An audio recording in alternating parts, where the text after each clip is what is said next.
यूहन्नाको किताब 8 अध्यायलाई हामी खोल्नेछौँ। प्रिय, मैले भने हाम्रो बीचमा ऐना जस्तै छर्लङ्गै आउनेछ र हामी को हौँ भन्ने कुरा आज वचनले देखाउनेछ र धोइन चाहनेहरूलाई आज धोएर चर्चबाट जाँदै गर्दा सफा पनि बनाउनेछ। यूहन्नाको किताब 8 अध्यायमा हामीले एकछिन नजर लगाउँ। प्रिय, तर येशू ख्रीष्ट जैतुन डाँडामा जानुभयो। उहाँ एका बिहानै फेरि मन्दिरमा जानुभयो र सबै मानिसहरू उहाँ कहाँ आए र येशू प्रभु बस्नुभयो र ती मानिसहरूलाई शिक्षा दिनुभयो। शास्त्री अनि फरिसीहरूले व्यभिचारमा पक्राउ परेकी एउटी स्त्रीलाई येशू कहाँ ल्याए र त्यसलाई ती मानिसहरूको भिडको बिचमा उभ्याए। अनि तिनीहरूले येशू प्रभुलाई भने, गुरुज्यू, यो स्त्री व्यभिचारको कर्ममा पक्राउ परी। व्यवस्थामा लेखे अनुसार, मूसाले भने अनुसार यस्ता व्यभिचारमा पक्राउ परेका स्त्रीहरूलाई खुलेआम ढुङ्गाले हानेर मार्ने आज्ञा र अधिकार हामीलाई दिएका छन्। तपाईँ यस आज्ञाको बारेमा, यस विषयको विषयमा के भन्नुहुन्छ? शास्त्री र फरिसीहरूले येशूलाई जाँच गर्न र येशूलाई पक्राउ गर्न, येशूको विषयमा वास्तवमा जाँच गरेर उसको झुटो कुरालाई पक्राउ गर्नको निम्ति येशूलाई जाँच्नलाई उनीहरूले यो कुराहरू भनेका थिए। येशूले निहुरेर भुइँमा, उनीहरूले बोल्दै गर्दा येशू निहुरेर भुइँमा आफ्नो औँलाले त्यो माटोमा लेख्न थाल्नुभयो। अनि जब तिनीहरूले येशूलाई सोधिनै रहे बारम्बार, अनि येशूले खडा भएर ती शास्त्री र फरिसीहरूलाई भन्नुभयो, तिमीहरूमा जो मान्छे चाहिँ पाप रहित छ, कहिल्यै पनि पाप गरेको छैन, त्यसैले त्यस स्त्रीलाई पहिलो ढुङ्गा हानोस्। अनि फेरि निहुरेर येशूले भुइँमा औँलाले लेख्न थाल्नुभयो। तर जब तिनी शास्त्री र फरिसीहरूले येशूको यस कुरालाई सुने, तब ठुलादेखि सानासम्म त्यो भिडमा भएका सबैजना जसको हातमा ढुङ्गा थियो त्यस स्त्रीलाई हान्नको निम्ति तिनीहरू एक एक गरेर त्यो भिडबाट निस्केर गए। अनि अन्त्यमा त्यहाँबाट सबै गएको कारणले येशू र त्यो स्त्री मात्रै त्यहाँ रहे, अरू सबैजना गए। अनि त्यस स्त्री चाहिँ येशू ख्रीष्टको अगाडि उभिनै रही। अनि येशूले त्यस व्यभिचारी स्त्रीलाई उसको अनुहारतिर हेरेर भन्नुभयो, हे नारी, हे स्त्री, तिमीलाई ढुङ्गाले हान्नलाई तयार भएका ती मानिसहरूको भिड खोइ, कहाँ गए तिनीहरू जसले तिमीलाई पक्रेर यहाँ ल्याएका थिए? कसैले पनि के तिमीलाई दण्ड दिएन? अनि त्यस स्त्री जसलाई मानिसहरूले पक्रेर ल्याएका थिए, स्त्रीले भनी, प्रभु, कसैले पनि दिएन मलाई। अनि येशूले त्यस स्त्रीलाई भन्नुभयो, कसैले तिमीलाई दण्ड दिएन, कसैले तिमीलाई ढुङ्गाले हानेन भने म पनि अब हान्दिनँ तिमीलाई, जाऊ, तर फेरि पनि यस्तै पाप चाहिँ नगर। आमिन। मण्डली जोडले आमिन। हालेलुया, हालेलुया। यहाँ एउटा घटना छ प्रिय, एउटा घटना छ जहाँ एउटा स्त्रीलाई मानिसहरूले व्यभिचारको कर्ममा पक्राउ गरेर ल्याए। अनि मूसाको व्यवस्थामा लेखिए अनुसार, पुरानो करारमा लेखिए अनुसार, येशू प्रभु आउनुभन्दा अगाडि लेखिए अनुसार यस्तो नियम थियो, यदि कसैले त्यस्तो पाप गरेको भेट्टाइयो भने खुलेआम चोकमा लानु, अनि सबै मानिसहरूले, धर्मगुरुहरूले र सम्पूर्ण मानिसहरूले ढुङ्गाले हानेर त्यसलाई त्यही चोकमा मारिदिनु। हालेलुया। येशू प्रभु आउनुभन्दा यस्ता नियमहरू थिए। यदि कसैले आफ्नो बाउ र आमालाई हात लगाउँछ, पिट्छ भने त्यसलाई पनि खुलेआम लगेर ढुङ्गाले हानेर मार्नु। यदि कसैले विश्रामको दिनलाई, परमेश्वरलाई आराधना गर्ने यस विश्रामको दिनलाई मान्दैन, यो दिन पनि काम गर्छ भने त्यसलाई पनि ढुङ्गाले हानेर मार्नु। अनि एकजना मानिसले विश्रामको दिनमा खाना पकाउनका लागि घरको छेउमा वरिपरि भएको सानो दाउरा यसरी भेला पार्दै थियो। मान्छेहरूले त्यो देखे, अनि यसले विश्रामको दिन प्रभुको काम छोडेर यसले यो बटुल्ने काम गर्दैछ भनेर सबै मानिसहरूले मिलेर त्यसलाई पनि ढुङ्गाले हानेर मारिदिए। कामै गर्नुहुन्थेन। आज पनि यस नियमलाई कति ठाउँमा यसरी मान्छन्, शनिबार काम गर्दैनन्। शनिबार सिन्को भाँच्नु हुँदैन भन्छन्। हालेलुया, हालेलुया। सुन्नुहोस्, म तपाईसँग आज विशेष कुरा गर्दैछु। ऐना हेर्न चाहनेहरूका लागि आज ऐना छ। पुरानो समयमा यस्ता काममा पक्राउ परेकाहरूलाई खुलेआम ढुङ्गाले मारिन्थ्यो। येशू ख्रीष्ट आउनुभन्दा अगाडि यस्तै नियम थियो प्रिय। परमेश्वरका छोराछोरीको यस्तै नियम थियो। तर यस्ता सम्पूर्ण दुःख र पीडाको कहानीबाट प्रभुले छुटकारा दिन येशू आउनुभयो, जो अनुग्रह हुनुहुन्छ, जसले हामीलाई अनुग्रह दिनुभयो, जसले माया गर्नुभयो। आमेन। ती मानिसहरूले येशूलाई धर्मी मानिस ठान्दथे, धर्मी गुरु भन्दथे। त्यही कारण उनीहरूले येशूको अगाडि तानेर ल्याएको त्यो स्त्रीलाई। येशूले पनि हेरौँ के गर्दो रहेछ, ढुङ्गाले हान्छ कि हान्दैन हेरौँ भनिकन। अनि त्यो मान्छेहरू पनि हात हातमा ढुङ्गा बोकेर आएका थिए प्रिय। यसो सोच्नु त, त्यो मानिसहरूको भिड पनि जो आफूले ठिक धर्मीहरू भन्थे, सबैजना ढुङ्गा बोकेर आएका थिए त्यो स्त्रीलाई घिस्याउँदै घिस्याउँदै ल्याएर। तर येशूले त्यहाँ आएर व्यवस्थालाई परिवर्तन गरिदिनु भयो। त्यहाँ आएर पुरानो करारको वचनलाई परिवर्तन गरिदिनु भयो। हालेलुया, हालेलुया। सबै मानिसले आशा गरेको थिए ढुङ्गाले हान्थे, तर येशूले हान्नु भएन। येशूले भन्नुभयो, कसैले हानेन भने म पनि तिमीलाई हान्दिनँ, जाऊ, तर फेरि यस्तै पाप चाहिँ तिमी कहिले पनि नगर। आमिन, आमिन। यो घटना हामीले धेरै सुन्यौँ प्रिय। तर यो घटनाबाट आज म तपाईँलाई फरक विषय बताउनेवाला छु। म आज त्यो व्यभिचारी स्त्रीको कुरा पनि गर्दिनँ, येशूको कुरा पनि गर्दिनँ। म आज तपाईँसँग कुरा गर्न आँटेको चाहिँ त्यो ढुङ्गा बोक्नेहरूको समूहको कुरा गर्नेवाला छु, जो मानिसहरूले हात हातमा ढुङ्गा बोकेर ल्याए। आज हामी तिनीहरूको चर्चा गरौँ। त्यो स्त्रीलाई ढुङ्गाले हानेर मार्नुपर्छ भनेर तम्सेर ढुङ्गा हातमा कसैले एउटा, कसैले दुईटा बोकेर ल्याएका थियो होला। कसैले चाहिँ नि यसको त टाउकोमै हानिदिन्छु म भन्ने विचार गरेको थियो होला। कसैले यसको आँखै फुटाइदिन्छु भन्दै थियो होला।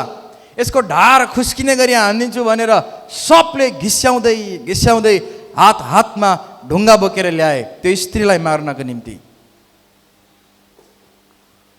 हालेलुया, हालेलुया।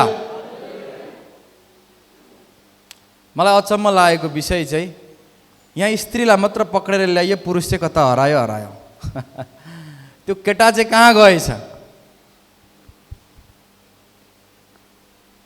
भनिदेऊ तपाईँलाई। यो किन केटा त्यहाँ लेखिएन?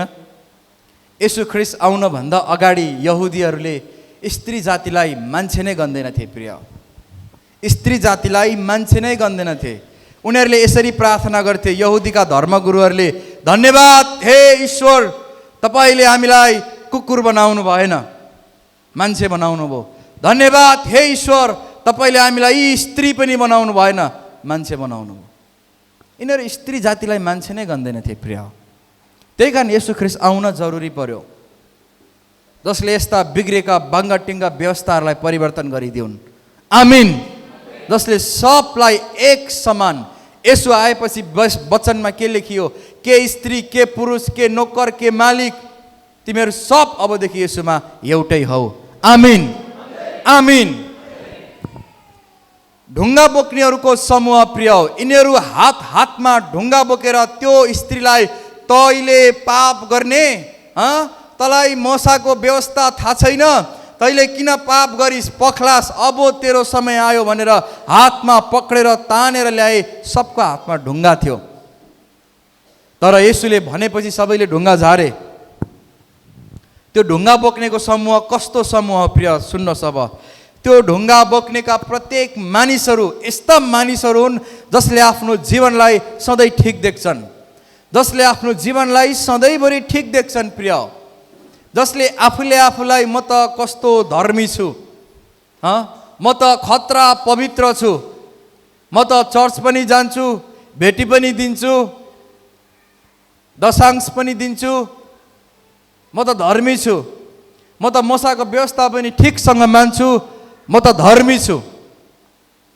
तिनीहरूको हातमा ढुङ्गा बोक्ने आँट त्यसैले आयो किनभने तिनीहरू आफूलाई ठान्थे म ठिक छु भनिकन प्रिय।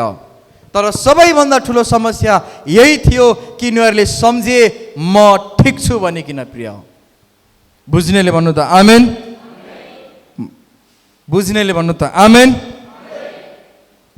आफूलाई ठिक देख्ने त्यो भिड थियो। कहिलेकाहीँ हाम्रो स्वभाव यस्तै हुन्छ प्रिय, हामी आफूले आफूलाई निकै ठिक देख्दा रहेछौँ। कहिलेकाहीँ हामी आफूले आफूलाई निकै ठिक देख्छौँ। हामी विश्वासी नै त हो, प्रेरितीय घरानामा छौँ, वचन सिक्दैछौँ, चर्च जाँदैछौँ। यता बस्नेले भन्नुहोला म चर्च जाँदैछु, यता बस्नेले भन्नुहोला हामी त पुलपिटको मान्छे, कोयर टिमको मान्छे, वचनको मान्छे, इभन मैले पनि। कहिलेकाहीँ हामी यति ठिक सम्झिन्छौँ कि त्यो ढुङ्गा बोक्नेको समूह जस्तै भएर हिँड्छौँ हामी प्रिय। हालेलुया। हामी आफ्नो गल्ती, आफ्नो कमी कमजोरी, हाम्रो जीवनबाट भएको घटी कमी महसुसै गर्दैनौँ। यो कति सत्य कुरा छ भने नि प्रिय, अर्काको आँखाको छेस्का देख्छौँ हामी, आफ्नो आँखाको यत्रो मुढा पनि देख्दैनौँ हामी। हे के पर्यो होला भन्छौँ, अर्कोको तिम्रो झिक्दिउँ भन्दै जान्छौँ हामी प्रिय। यति भ्रष्ट भइसकेको हुँदो रहेछ हामी पनि कहिलेकाहीँ प्रिय। त्यो ढुङ्गा बोक्नेको समूह जस्तै हामी ठिक सम्झन्छौँ। भात खाने बेला प्रभु धन्यवाद, भात जुटाउनु भयो, पकाउने, पस्किने, तुल्याउने, किचन भाँडा कुडा सबैलाई आशिष दिनुहोस् भनेकै छु। चर्च गएकै छु, म त ठिक छु, विश्वासी, म त गुड छु भनेर हामी सोच्छौँ प्रिय। कहिलेकाहीँ यस्तै सोच्छौँ हामी। तर यही सोच हाम्रो लागि विष बनिदिन्छ धेरैपल्ट। त्यो विषयमा हामी चर्चा गरौँ प्रिय। हो, कहिलेकाहीँ सोच्नुहुन्छ एउटा सत्य चाहिँ के हो भने यो छोराछोरी आफ्नो राम्रो देख्ने, बालीनाली अर्काको राम्रो देख्ने भन्ने एउटा उखान छ नि, यो सत्य हो प्रिय। आफ्नो छोराछोरी जस्तै भए पनि विश्व सुन्दरीको अगाडि पनि राम्रो देखिन्छ हो कि होइन? मेरो छोरा यस्तो भन्नुहुन्छ कि यसो मजाले हेर्नुभयो भने त्यो सुन्दरीमा कमी कमजोरी आउँछ, यसको नाक चाहिँ अलिकति ठुलो छ, मेरो छोराछोरीको कस्तो मिलेको छ।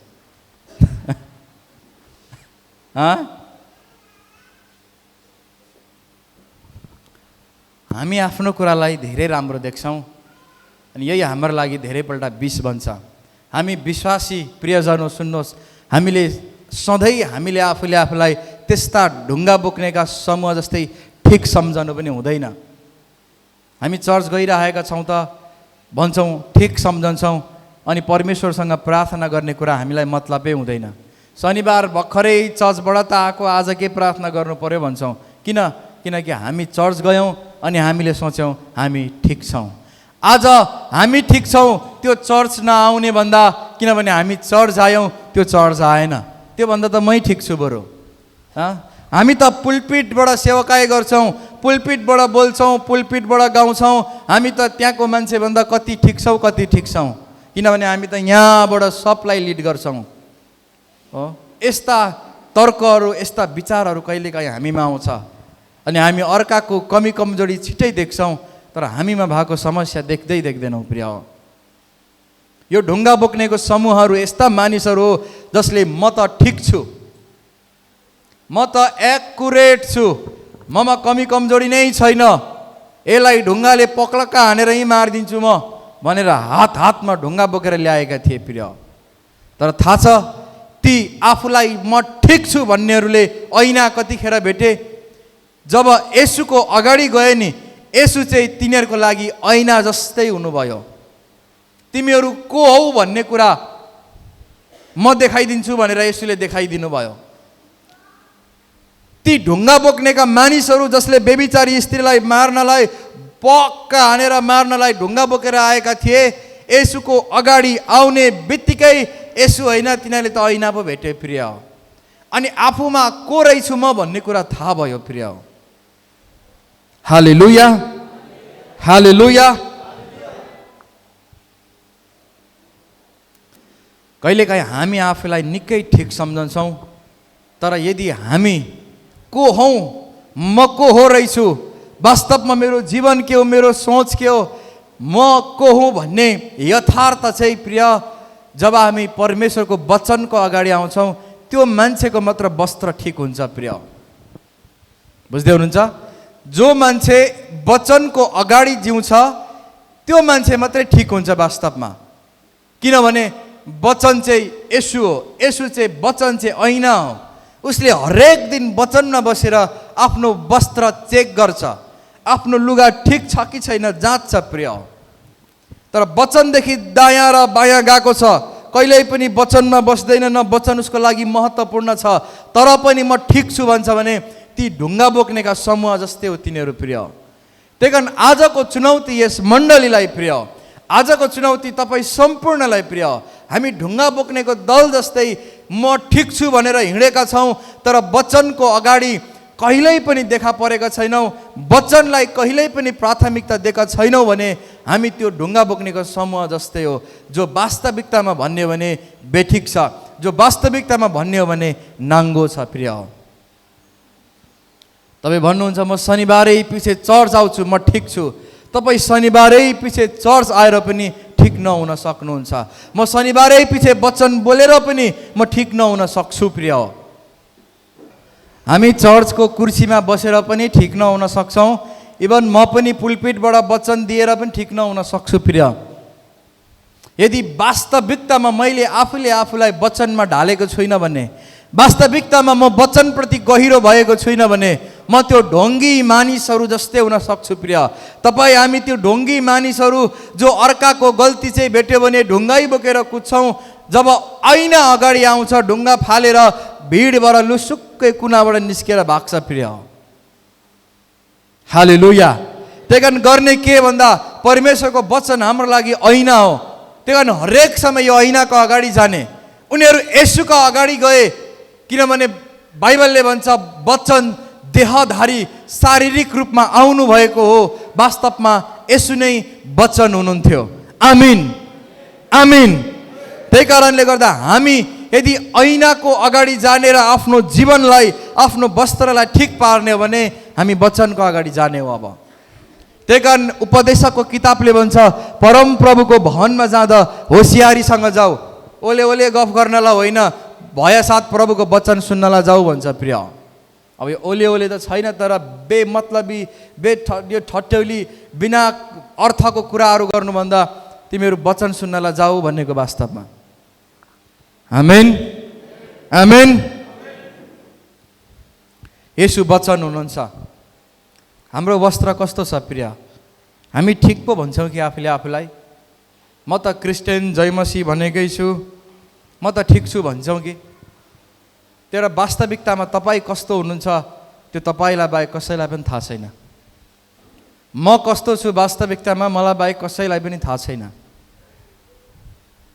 तपाईँलाई थाहा छ तपाईँ कस्तो हो भने आज लुगा ठिक गरौँ प्रिय, आज वस्त्रलाई ठिक गरौँ, आज ऐनालाई हेरौँ अनि वस्त्र ठिक गरौँ प्रिय। हालेलुया, हालेलुया। येशू वचन हुनुहुन्थ्यो, त्यही कारण हामी वचनको अघि जानुपर्छ। जबसम्म हामी परमेश्वरको वचनको अगाडि जाँदैनौँ तबसम्म हाम्रो जीवन ठिक नहुन सक्छ प्रिय। आज त्यस वचनलाई तपाईँ र मेरो जीवनमा सही तरिकाले पकाएर पस्किने घरानाका आत्मिकी पिताहरू हुन् प्रिय, जसले तपाईँ र मलाई वचन खुवाउने जिम्मा लिएका छन्, जसले तपाईँ र मलाई परमेश्वरको वचन खुवाउने जिम्मा लिएका छन्। आज त्यो वचनको मानिसको अघि हामी जाने हो प्रिय। बुझ्नुभयो? आमेन। आज त्यस वचनको मानिसको अघि हामी देखा पर्ने हो प्रिय, किनभने त्यहाँबाट निस्केको वचनको पानीले हामीलाई धुन थाल्छ। येशू वचन हुनुहुन्थ्यो, त्यही कारण मानिसहरू त्यस वचनको अगाडि आएपछि ऊ कस्तो जीवन जिउँदैछ, परमेश्वरलाई माया गर्छ कि गर्दैन, प्रार्थना गर्छ कि गर्दैन, सङ्गतिको लागि ध्यान दिन्छ कि दिँदैन, सबै छर्लङ्ग भयो प्रिय। म निकै धर्मी छु भनेर ढुङ्गा बोकेर हिँड्नेहरू सलाकसुलुक परेर त्यो भिडबाट चेपबाट निस्केर गए प्रिय।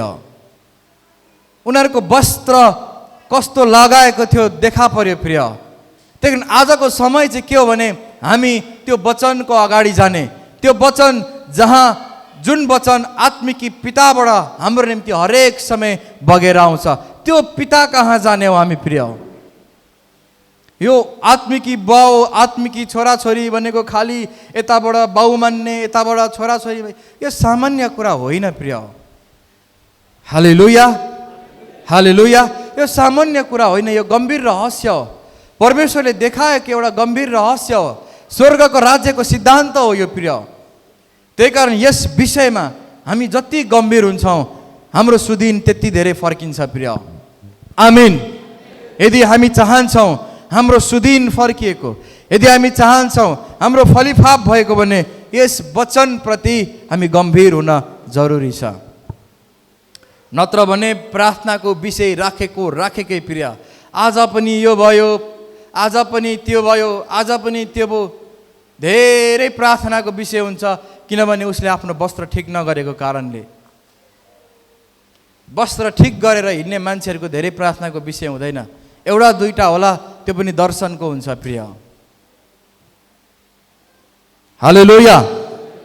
म पनि तपाईँ जस्तै संसारकै मान्छे प्रिय, शरीरकै मान्छे, तर मेरो प्रार्थनाको विषय मेरो शारीरिक अभिलाषाको लागि छैन प्रिय।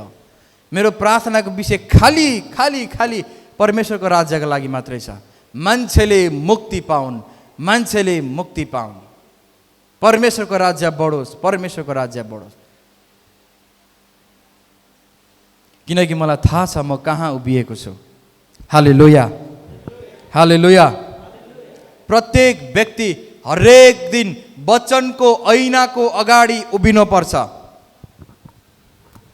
भनेको हरेक दिन वचन पढ्नुपर्छ, वचन सुन्नुपर्छ। शनिबार मात्रै चर्चमा सुने जस्तै गर्यो, त्यसपछि लापरवाही भयो भने हाम्रो सुदिन फर्किँदैन, हामी फलिफापका मानिसहरू हुँदैनौँ प्रिय। हरेक दिन हामीले जसरी वस्त्र लगाउँछौँ नि प्रिय, हरेक दिन लगाउँछौँ, जसरी हामी हरेक समय वस्त्र ठिक गर्छौँ प्रिय, त्यसरी हरेक दिन हामी वचनको ऐनाको अगाडि गएर आफ्नो जिन्दगी ठिक गर्ने हो। हामी आफूले आफूलाई कहिलेकाहीँ यति धर्मी सम्झन्छौँ, यति बाठो, यति पवित्र सम्झन्छौँ, हामीलाई वचन पनि पातलो लाग्न थाल्छ, वचन पनि फ्यातुलो लाग्न थाल्छ।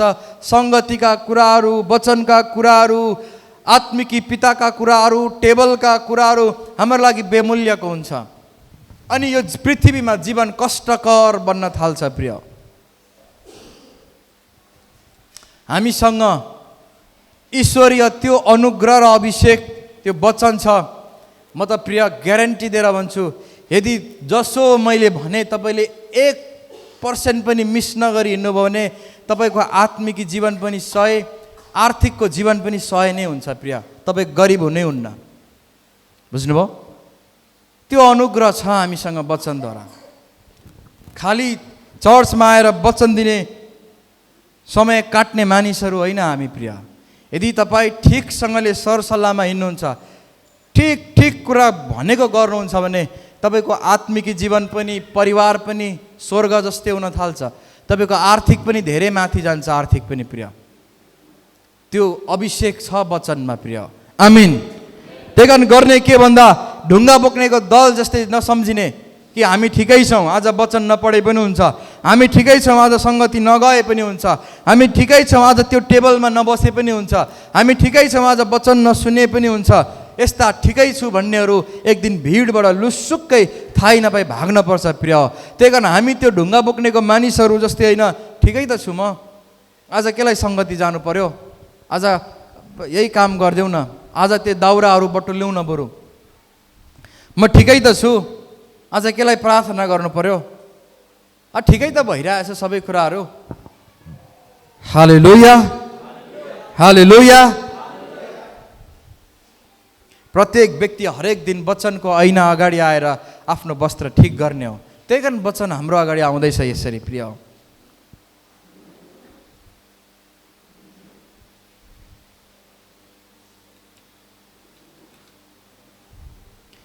सङ्गति आइराख्ने मान्छेको त वस्त्र बेठिक हुन सक्छ, सङ्गति नआउने नाम मात्रैको विश्वासीको लुगा कस्तो होला? म त भन्छु तिनीहरू नाङ्गै छन्। सत्य यही हो। सत्य बोल्न म डराउँदिनँ प्रिय। सत्य यही हो, जो परमेश्वरको वचनमा हामी यसरी हिँड्दैछौँ। हामी त तपाईँ होइन प्रिय, म त कहिलेकाहीँ लुगा यति बिग्रेको अनुभव हुन्छ जीवनमा, यति साह्रो लुगा बिग्रेको, त्यसलाई ठिक गर्नुपर्छ। फेरि वचनमा आएर, प्रार्थनामा आएर भने सङ्गति नै नआउने, पिता कहाँ नै नआउने, वचनमै नआउने मान्छेहरू त नाङ्गै छन् प्रिय। एक दिन पिताको घरमा प्रवेश गर्दैनन् तिनीहरू, किनकि पिताको घरमा चाहिँ पिताको वस्त्र धारण गर्नेहरू मात्रै प्रवेश गर्छन् त्यो राज्यमा चाहिँ प्रिय। त्यही कारण यो गम्भीर विषय हो, खालि धर्म कर्मको विषय होइन, यो जीवन र मृत्युको विषय हो, आत्मा र सत्यताको विषय हो यो। आमिन, आमिन। त्यही कारण हामीले हाम्रो वस्त्रलाई ठिक गर्नै पर्छ।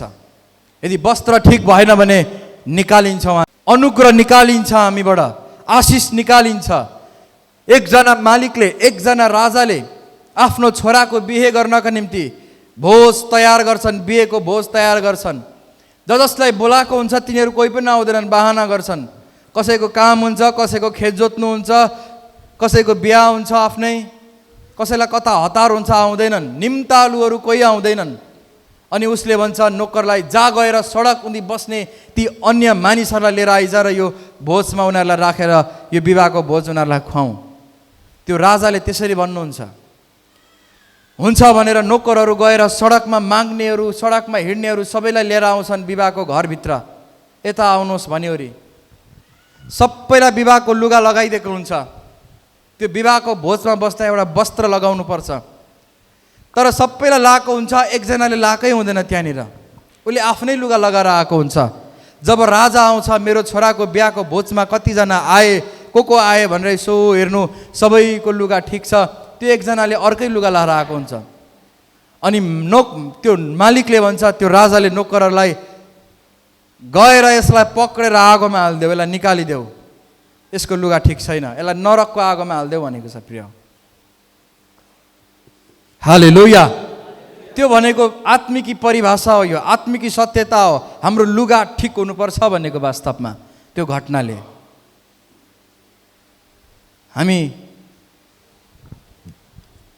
हामी त धेरैपल्ट भिड जस्तै हुन्छौँ, हामीलाई सङ्गति पनि महत्त्वपूर्ण लाग्दैन। आज चर्च नगए के भएर भन्छौँ बुढो, किन?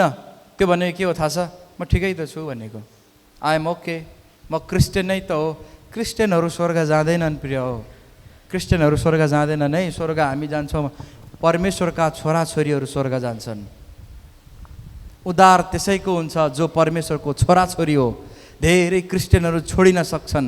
त्यही कारण मेरो हृदयको चित्कार र मेरो कामना यही हो, मैले वचन खुवाएका मेरा घरानाका एकजना मान्छे पनि फेल नहोस्। आमिन, आमिन। यो सत्यता हो प्रिय, यो सत्यता हो। हामी मन्दिर मस्जिद गुम्बा गए जस्तै होइन चर्च प्रिय। हामी यहाँ वस्त्र ठिक गरेर अनन्त राज्यका लागि आएको भन्ने हो भने यो ठाउँ चाहिँ जीवनको रस भेटेको ठाउँ हो, जुन रस चुस्न हामी अत्यन्तै मन पराउनु पर्छ, अत्यन्तै भन्यो भने लालच राख्नुपर्छ हामीले प्रिय। आमिन, हालेलुया। त्यही कारण सङ्गति नै नजाँदा पनि भयो त भन्नेहरू हब्बा जस्तै शैतानको लागि अनुकूल वातावरण हुन्छ। वचनै नपढे पनि भयो त, आज वचन नसुने पनि हुन्छ, आज वचन नसुने पनि हुन्छ भन्नुको अर्थ शैतानको लागि अनुकूल वातावरण हो। त्यो भनेको के हो थाहा छ? त्यो ढुङ्गा बोक्ने मान्छे हो, म ठिकै त छु, आज केलाई सुन्नु पर्यो? अस्तिको हप्तै त सुनेको, हिजै त सुनेको। हालेलुया। त्यही कारण त्यो ढुङ्गा बोक्ने मान्छे जस्तै हुने होइन हामीले हाम्रो वस्त्रलाई हरेक दिन प्रिय, हरेक हप्ता होइन, हरेक दिन जाँच्ने, हरेक दिन ठिक गर्ने। त्यो वचनको मानिस कहाँ आउने? त्यो वचन बग्ने ठाउँमा आउने, जहाँबाट वचन हाम्रो लागि ऐना जस्तै आउँछ। अनि हामीले चाह्यौँ भने पानी जस्तै आएर हामीलाई धुन्छ पनि। हितोपदेश 14:12लाई हामी छिट्टो गरिकन हेर्नेछौँ। हितोपदेशको किताब 14:12। कुनै बाटो मानिसको नजरमा ठिक देखिएला, तर अन्त्यमा त्यसले मृत्युमा पुर्याउँछ। फेरि कुनै बाटो मान्छेको आफ्नो नजरमा ठिक देखिएला, तर अन्त्यमा त्यसले मृत्युमा पुर्याउँछ। फेरि उच्चारण गरौँ चर्को स्वरमा। कुनै बाटो मानिसको आफ्नो नजरमा ठिकै देखिएला, तर अन्त्यमा त्यसले मृत्युमा पुर्याउँछ। हालेलुया, हालेलुया। कुनै बाटो हाम्रो नजरमा ठिकै देखिन्छ प्रिय। क्रिस्चियन भइहालेको छु भइगयो त प्रिय। प्रिय म चाहन्छु, मेरो हृदयको चित्कार यही छ, तपाईँ गम्भीर हुनुहोस्। किनभने जीवन घाँस जस्तै हो, कुन बेला ओइलाउँछ थाहा पनि छैन। बिहान पर्ने शीत जस्तै हो, कुन बेला हराउँछ। त्यो हुस्से त्यो तुवालो जस्तै हो, कुन बेला सोट्टै हराएर जान्छ। हाम्रो जीवनको भरोसा छैन। त्यही कारण हामी भजन गाउँछौँ, छैन भरोसा यो जिन्दगीको। हालेलुया। त्यही कारण यो भरोसा नहुने जीवनमा नि हामी के गर्छौँ भने त्यो ढुङ्गा बोक्नेको मान्छे जस्तै हामीलाई हाम्रो बाटो सबै ठिक लाग्छ। हाम्रो बाटोहरू, हामीले चालेका पाइलाहरू ठिकै लाग्छ प्रिय। तर बाइबलले भन्छ अन्त्यमा त्यसले मृत्युमा पुर्याउन सक्छ। तिमीलाई तिम्रो बाटो ठिकै लाग्ला, मैले गर्दै गरेको काम ठिकै छु भन्ने लाग्ला, तर होसियार, त्यसले अन्त्यमा त्यसले मृत्युमा पुर्याउन सक्छ। अन्त्यमा त्यसले नरकको कुण्डमा पुर्याउन सक्छ। त्यही कारण गर्ने के भन्दा हरेक दिन वचनको ऐनाको अगाडि आएर आफ्नो बाटो ठिक गर्ने प्रिय। सबैले भनौँ आमिन, आमिन, आमिन। त्यो भिड जस्तै होइन, आफ्नो नजरमा ठिकै छु। आज सङ्गति नगए पनि हुन्छ, आज प्रार्थना नगरे पनि हुन्छ, आज चर्च नगए पनि हुन्छ, आज वचनको निम्ति नगए पनि हुन्छ। हामीले यस्ता विचारले नि कहिलेकाहीँ हामी प्रभु प्रिय, कहिलेकाहीँ म पनि तपाईँहरू पनि, इभन वचन बोल्ने मान्छेहरू पनि प्रिय, कहिलेकाहीँ हामी यस्तो सम्झन्छौँ कि हामी ठिकै त छौँ, भइ त राखेको छ। तर वास्तवमा त्यो शब्द र त्यो विचार नै हाम्रो लुगा बिग्रिनु हो। हालेलुया। यसुले एउटा दृष्टान्त भन्नुभयो, एउटा कथा सुनाउनु भयो। गहुँ र सामा चाहिँ उस्तै देखिन्छन्। गहुँ रोप्दाखेरि उम्रिने घाँस सामा उस्तै देखिन्छन्। जब त्यो एउटा सानो एउटा लेभलको हुन्छ, यो गहुँ हो कि सामा हो चिन्न सकिँदैन प्रिय। बढेर पनि चिन्न सकिँदैन त्यसलाई मजाले बढ्न दिने हो भने। तर जब फल लाग्ने समय हुन्छ नि, अनि त्यो समयदेखि चिनिन थाल्छ यो सामा घाँस हो कि यो फल दिने गहुँ हो।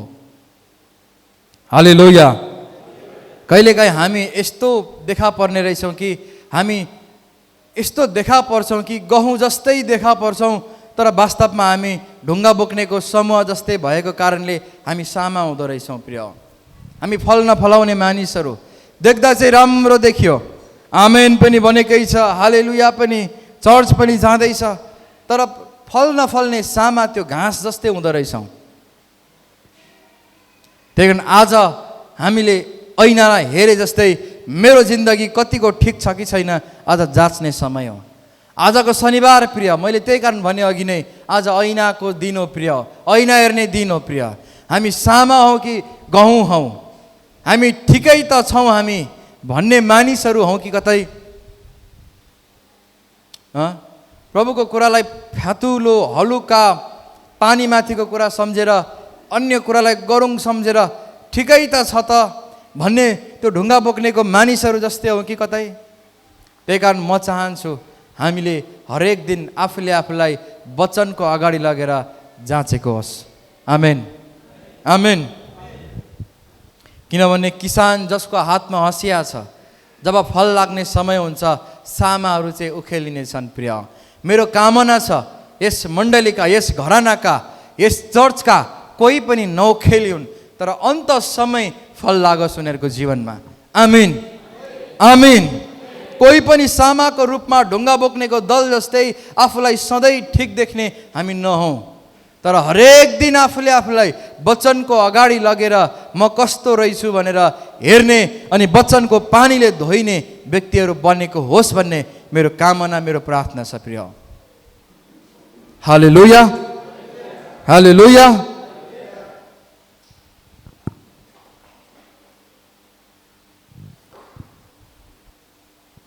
बुझ्दै हुनुहुन्छ? कतिले आफूलाई यसो जाँच्दै हुनुहुन्छ। एकछिन हामी आफूले आफ्नो जीवनलाई हेरौँ त प्रिय। आफ्नो जीवनलाई हेरौँ त। कहिलेकाहीँ हामी यति साह्रो हुन्छौँ नि प्रिय, कहिलेकाहीँ हाम्रो यति साह्रो बेहोरा देखिँदो रहेछ है, बोल्ने मान्छेको पनि सुन्ने मान्छेको पनि प्रिय। यति साह्रो बेहोरा प्रस्तुत हुन्छ, हामी सम्झन्छौँ हामी त आत्मिकी मान्छेहरू, हामी त ठिक मान्छेहरू, तरै त हाम्रो लुगा कहिलेकाहीँ बिग्रिँदो रहेछ। बिचरा ती मानिसहरू कति साह्रो नाङ्गा भएर हिँड्दैछन् जय मसीह भन्दै, जसको लुगा वास्तवमा नाङ्गो छ। अनि नाङ्गाहरू चाहिँ अदनको बगैँचादेखि लखेटिनेछन्। नाङ्गोहरू चाहिँ प्रिय, नाङ्गा मानिसहरू चाहिँ अदनको बगैँचामा अटाउँदैनन्। जुन बेला तिनीहरूले आफ्नो नाङ्गोपन देखे तिनीहरू बगैँचाबाट लखेटिए। हालेलुया। नाङ्गो मान्छेलाई नि परमेश्वरले यस्तरी लखेट्नुहुन्छ कि फेरि त्यो कहिल्यै पनि त्यहाँ नफर्क्योस्। आदम र हावा नाङ्गो भएको कारणले परमेश्वरले बगैँचाबाट लखेटिदिनु भयो। अनि त्यो बगैँचाको वरिपरि वचनको तरवार, आगो बल्ने तरवारको घेरा लगाउनु भयो भनेको छ बाइबलले, ताकि फेरि आदम र हावा त्यो बगैँचाभित्र स्वात्तै नपसुन् भनिकिन। त्यही कारण यो गम्भीर विषय हो। म चाहन्छु यो विषयमा हामी गम्भीर बनेको, हाम्रो जीवन आशिषमा फलिफापमा भएको, हाम्रो सुदिन फर्किएको। आमिन, आमिन। म चाहन्छु परमेश्वर तपाईँसँग बोलेको, परमेश्वरले तपाईँलाई अगुवाई गरेको र हरेक दिन हाम्रो वस्त्र ठिक गरेको। यो चाहन्न कि हामी ढुङ्गा बोक्नेको समूह जस्तै हामी त ठिकै त छौँ नि, हामी त राम्रै त छौँ नि, आज नगरेर के भयो, आज नगएर के भयो। तपाईँले सम्झिनुहोस्, यदि तपाईँमा कहिल्यै यस्तो विचार आउँदैछ भने तपाईँ त्यो ढुङ्गा बोक्नेको समूह हो प्रिय, जो एक दिन भिडबाट लुसुक्कै भाग्नुपर्छ। किनकि मानिसको अगाडि अनुहार देखाउने क्षमता त्यो त्यो भन्यो भने त्यो साहस पनि हुँदैन। त्यही कारण मेरो प्रार्थना यो छ, मेरो कामना यो छ प्रिय, ढुङ्गा बोक्नेको कोही कसैको हातमा या ढुङ्गा नहोस्। कोही पनि ढुङ्गा बोक्नेको मानिसहरू जस्तै आफूले आफूलाई ठिक नसम्झौँ, तर हरेक दिन म वचनमा जानुपर्छ, हरेक दिन मलाई आत्मामा तयार गर्ने आत्मिक पिता कहाँ जानुपर्छ, हरेक दिन मैले मेरो वस्त्र ठिक गर्नुपर्छ, हरेक दिन मैले ऐना हेर्नुपर्छ भनिकिन जाँचेका हौँ हामी आफूले आफूलाई। हालेलुया, हालेलुया। जसले हाम्रो अगाडि वचन, जस्तै तपाईँको अगाडि यो वचन ल्याउँदैछु नि प्रिय, यो भनेको ऐना हो, यो भनेको पानी हो। यसको मतलब के हो? हरेक दिन हामी परमेश्वरले राखेको आत्मिक पिता कहाँ त्यो वचनको निम्ति जाने हो प्रिय। भनेको जहाँ जहाँ वचनको टेबल तयार हुन्छ त्यो ठाउँ कहिल्यै पनि मिस नगर्ने। सायद त्यो दिन हाम्रो लागि ऐना पो आउँदैछ कि, सायद त्यो दिन हाम्रो लागि पानी आएर हाम्रो सबै खराब परिस्थितिहरूलाई धुँदैछ कि, त्यो टेबलको मिस नगर्ने। जब टेबलको मिस गर्छौँ नि हामी आफूले आफूलाई सट्टै त्यो ढुङ्गा बोक्नेको समूहभित्र हालेको, आज नगएर के भयो र, म ठिकै त छु नि, म त धर्मी नै त छु, म त पवित्र नै त छु, म त असल नै त छु। त्यही कारण कुनै पनि सङ्गति, कुनै पनि वचनको समय मिस नगर्ने प्रिय। यसले हाम्रो वस्त्रलाई ठिक गरिदिन्छ, हाम्रो जीवनको चरित्रलाई ठिक गर्छ, हाम्रो घरको व्यवहारलाई, हाम्रो पारिवारिक सम्बन्धलाई, हाम्रो आर्थिक आशिषहरूलाई यसले ठिक गर्छ प्रिय। त्यही कारण मेरो प्रार्थना छ यस घरानाका प्रत्येक मानिसहरूको वस्त्र ठिक होस्, कोही पनि नाङ्गो देखा नपरुन्। हामी नाङ्गो देख्न सक्दैनौँ, तर देख्नु हुनेले नाङ्गो देख्नुहुन्छ। अदनको बगैँचाको आशिष र प्रगतिबाट बाहिर खेदाइनेछ त्यस्ता मानिसहरू। अनि मेरो प्रार्थना छ कोही पनि त्यो प्रशस्तता, विश्राम, आशिषबाट नखेदाइएको होस्, सबैले आफ्नो वस्त्र धोएको होस्, ठिक लगाइएको होस्। आमिन, आमिन। पत्रुसले जब माछा मार्नलाई डुङ्गामा थिए, माछा मार्दै थिए, एउटा घटना छ सुन्नुहोस् प्रिय। जब पत्रुसले माछा मार्नलाई डुङ्गामा थिए, तिनीहरूले रातैभरि माछा मार्न खोजे, माछा परेन एउटा पनि। यता जाल हान्छन् पर्दैन, उता जाल हान्छन् पर्दैन, यता हान्छन् कतै पनि पर्दैन। अनि बिहान येशू आउनुभयो, येशूले भन्नुभयो पत्रुस तिमीले यो यतातिर चाहिँ जाल हान त भनेर। प्रभु रातभरि हानेको केही त परेन, रातभरि हानेको हामीले खोइ त माछा। वचनले कहिलेकाहीँ हामीलाई यसरी सम्हाल्छ। जहाँ हाम्रो सयौँ प्रयासहरू पनि विफल हुँदै गर्दा वचनले हामीलाई सफलताको बाटो देखाउँछ, तर त्यतिखेर पनि हामी त्यो आफूले आफूलाई ठिक देख्ने मानिस भएको कारणले त्यो वचनको पछि लाग्दैनौँ, बरु आफ्नै बुद्धि र प्रयासको पछि लाग्छौँ हामी। बुझ्दै हुनुहुन्छ? वचनले कहिलेकाहीँ हाम्रो कमी कमजोरीहरू देखाउँछ। हामीले बारम्बार प्रयास गर्दा पनि आशिष नपाएको, काम सफल नभएको, प्रगति नभएको, उन्नति नभएको कुराहरू वचनले देखाउँछ। अनि यसो चाहिँ गर्नुपर्छ होला भन्दा हामी भन्छौँ रातभरि यत्रो वर्षदेखि गर्दा त केही भएन, त्यो एउटा सानो वचनले के हुन्छ र? यत्रो बिजनेसम्यानहरूले, यत्रो धनी मान्छेहरूले सल्लाह दिँदा त भएन, ती पास्टरले के जानेका छन् र? उसको कुरा मान्नु। प्रिय, म तपाईँलाई कहिले पनि मेरो गोजीको कुरा ल्याएर दिँदिनँ। जहिले पनि मेरो मुखबाट वचन मात्र, बाइबलको कुरा मात्रै भेट्नुहुन्छ। पत्रुसले भने रातभरि मेहनत गरेकै हो हामीले। कहिलेकाहीँ हाम्रो स्वभाव यस्तो हुन्छ, यत्रो वर्ष त गऱ्यौँ खोइ त, यत्रो दिन त गऱ्यौँ खोइ त। किन थाहा छ? हामी आफूलाई ठिक सम्झन्छौँ। तर अन्त्यमा पत्रुसको होस खुल्यो। बोल्दा बोल्दै उसले भन्यो, तरै पनि तपाईँको वचन अनुसार म गर्नेछु। सबैले भनौँ आमिन, आमिन। लुकाको किताब 5:4 र 7 यो घटनालाई तपाईँ भेट्नुहुन्छ। पत्रुसले भने तपाईँको वचन अनुसार म गर्नेछु। अनि के भयो थाहा छ? रातभरि माछा मार्न जाल हानेको एउटा पनि परेन। यसुले भन्नुभयो यहाँ हान त भनेर जाल त्यहाँ हाने। जाल यति साह्रो भरियो कि जालबाट माछा निकालेकै गरे। त्यो माछा धेरै भएर जहाज डुब्न लाग्यो। अनि उनीहरूले अर्को साथीको जहाज मगाए, त्यो जहाज पनि भरियो, त्यो डुङ्गा पनि भरियो, त्यो डुङ्गा 2 डुङ्गा माछा पक्रे त्यसपछि उनीहरूले। आमिन। रातभरि त्यही ठाउँहरूतिर हानेको थिए, भएन। यसो आएर एउटा वचन फ्ल्याट्टै दिनुभयो, 2टा डुङ्गा भरिने आयो। हामी यदि आफूले आफूलाई ठिक नसम्झेर वचनको अगाडि आउने मानिसहरू हुन्छौँ भने नि हामीले वर्षौँ गर्ने मेहनतलाई पनि प्रभुले हाम्रो निम्ति आशिषमा क्षणभरमा गर्न सक्नुहुन्छ। आमिन, आमिन। हाम्रो निम्ति परमेश्वरले दिन 2 रात 4 गुणा हाम्रो तीव्रता आशिषलाई बढाउन सक्नुहुन्छ। आमिन, आमिन। जहाँ 10 वर्षदेखि मेहनत गर्दा पनि केही प्रगति भएन, तर वचनलाई मानेर हिँड्न थालेको 1 महिनामा नै उसको प्रगति 1 वर्षको भन्दा धेर हुन थाल्यो। प्रिय, आमिन, हालेलुया। हुने चाहिँ त्यो हो हाम्रो जीवनमा। प्रगति त्यसरी हुन सक्छ यदि हामी आफूले आफूलाई ठिक सम्झँदैनौँ, ढुङ्गा बोक्नेको मान्छे जस्तै सम्झँदैनौँ, तर निरन्तर येशूको अगाडि, वचनको अगाडि जान्छौँ भने। हामी वचनको लागि लालच गर्ने हो प्रिय हामीले। आमिन। वचनको निम्ति लालच गर्ने हो। मैले अस्ति पनि भने तपाईँलाई, वचनको निम्ति लालच गर्ने। वचन कहाँ हुन्छ? सङ्गति कहाँ हुन्छ? कहाँ हुन्छ आज पास्टर बाउ सङ्गति? सोध्ने हो प्रिय, अग्रसर हुने हो। त्यही कारण गर्ने के भन्दा वचनको अगाडि गएर आफूलाई ठिक गर्ने। म त ठिकै छु आज नगए पनि हुन्छ, म त ठिकै छु आज नगरे पनि हुन्छ, होइन प्रिय। आफूलाई ठिक गर्ने, सङ्गतिलाई प्राथमिकता दिने प्रिय। जाने सङ्गतिमा, किनकि सङ्गतिमा वचन आउँछ र त्यो वचनले हामीलाई धुन्छ प्रिय। आमिन, आमिन।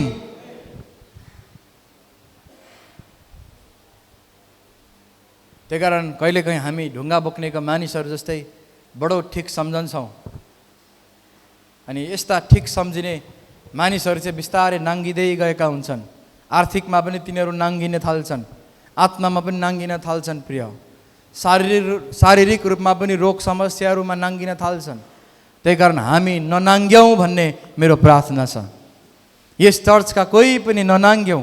वस्त्र लाएको असल विश्वासीहरू, जागृति आएको विश्वासीहरू, सङ्गति भनेपछि जागृति आएको मान्छेहरू, मरि हत्या गर्ने मानिसहरू, प्रार्थनाको लागि, प्रभुको कुरोको लागि जागृति आएका मानिसहरू यस चर्चमा देखा परुन् भन्ने मेरो प्रार्थना छ प्रिय। आमिन, आमिन। किनभने मान्छेलाई कहिलेकाहीँ हाम्रो बाटो ठिकै लाग्छ, तर त्यो बाटोले अन्त्यमा मृत्युमा पुर्याउँछ। त्यही कारण हाम्रो बाटो हरेक दिन हामीले जाँच्न पर्छ प्रिय।